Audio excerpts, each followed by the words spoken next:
Alright guys, today we're going to pimp my tank.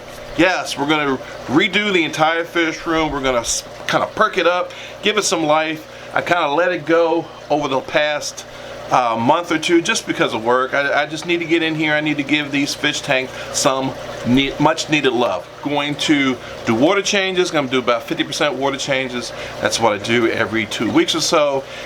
To fill it back up. Actually, I'm not going to fill it back up. I'm going to decorate it while the tank level's at 50%, and then I'm going to fill it back up and let you see the new changes to the tank. So you're going to see the before shot, you're going to see the after shot, and hopefully you're going to like what I did to the tanks afterwards. Okay, so let's go take a look. We'll take this camera. All right, and let's take a look at what the tank looks like right now. Most people would be pretty happy with that, but it needs a little, you know, you can kind of see it's a little yellow. That's because of the tanning from all the driftwood. There's actually some fry down there too. Yeah, little mama, I see your fry. But we got some things we can do with this tank to spruce it up. And in fact, I might move the Jaguars. Got the Cubans there. I might do some moving around with some fish. We'll see. But long story short, we're going to take this time that I have where I don't have to work for 7 days. Yes, 7 days. And we're gonna enjoy reinvesting into the fish room. Let's get started.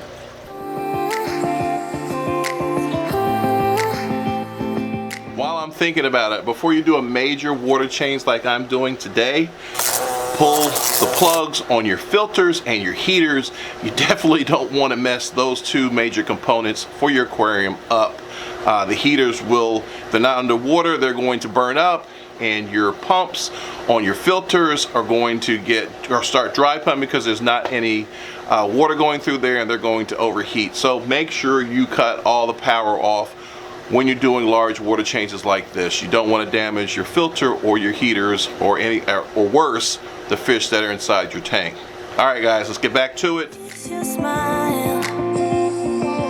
I thought of you as a friend who can't let go, but when you left I could feel it grow like a body of water, sleeping through the edges of my soul. It's so amateurish. So I have set up a little table right here where I'm going to be putting rocks, the driftwood and the rocks that I already have in the tank out, and then rearranging everything. It's kind of what you got to go through, guys. Alright guys, we have turned the video speed up ×5, and what you see me doing is unloading all the driftwood and rocks I have from my previous aquascape. If you guys have large rocks in your tanks, be very careful. You could possibly shatter the bottom of the tank if you let one of these slick rocks drop to the bottom. I almost had this happen to me during this, but I got lucky and caught it. I thought of you as a friend who can't let go, but when you left I could feel it grow. I tell you what, this male jaguar is not happy about the new scenery or change. Now I'm going to be using plants that I got from Hobby Lobby. If you want to know all the information about that, I did do a video about a year ago on my trips to Hobby Lobby and the plants I use that are aqua safe, that are aquarium safe. What's up guys? You wouldn't believe where I'm at. Stay tuned, we're getting ready to talk about it. How to aquascape your tanks without using live plants. Come on guys, let's do it for the big fish. Come on. So I'm going to leave a link above. It's normally here or there, so just click on that link and you can get all the information about what plants I got, what's aquarium safe, how much they cost, and how I use them. The driftwood and the rocks that I have in my tank largely came from fish club events, but people actually go out and get these out in the wild as well.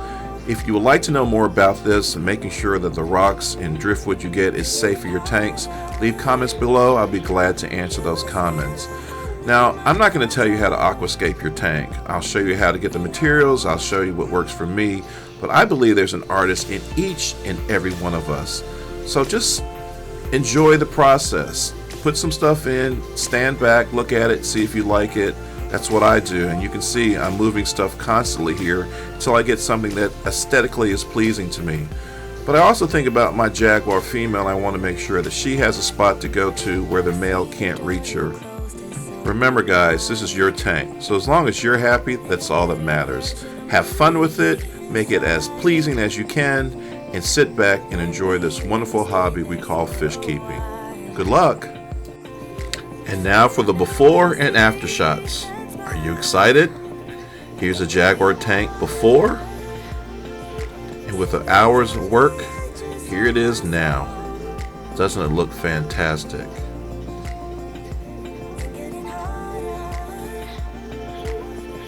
And the only thing that makes it look even better is this pretty girl right here.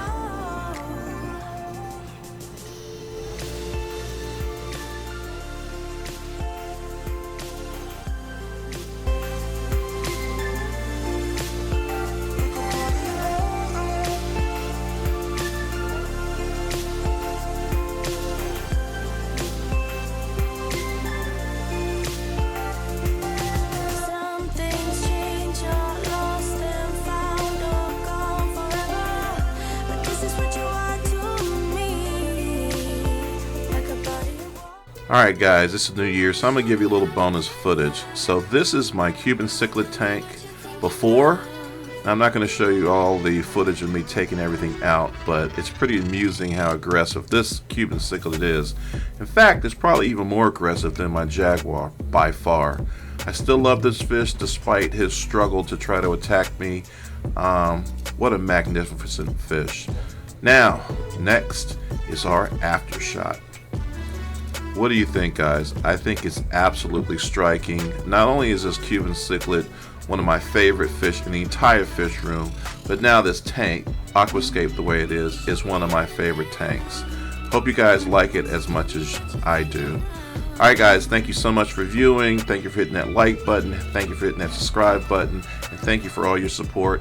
Happy New Year, and I'll see you guys next week. Bye-bye.